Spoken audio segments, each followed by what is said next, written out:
Carlo, thanks so much again for doing this. Thank you, PJ.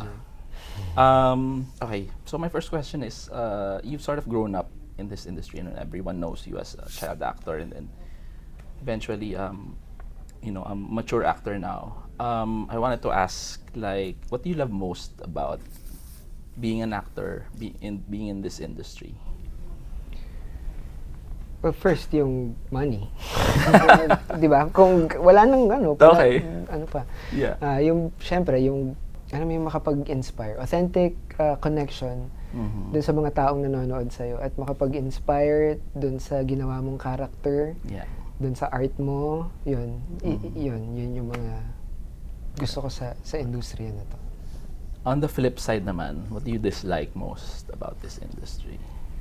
Hindi ko alam kung dito lang yun sa Pilipinas, pero yung mga tao na feeling nila, ang dami nilang alam sa buhay ng isang artista na actually wala naman talaga. Yeah, Kung ano lang yung napapanood nila at Nababasa nakikita nila. nila at kung ano yung i-judge nila dun sa celebrity or dun sa artist.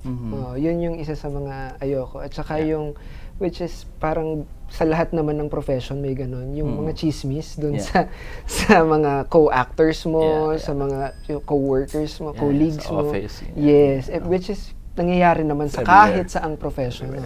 Kailangan mo lang tanggapin. Yeah. Isa yun na bakit kailangan may ganun pa. Yeah. Hindi ko naiintindihan bakit kailangan mo magbigay ng 2 cents nang hindi naman hinihingi nung tao. Hindi ka naman involved. Hindi ko gets. Yes.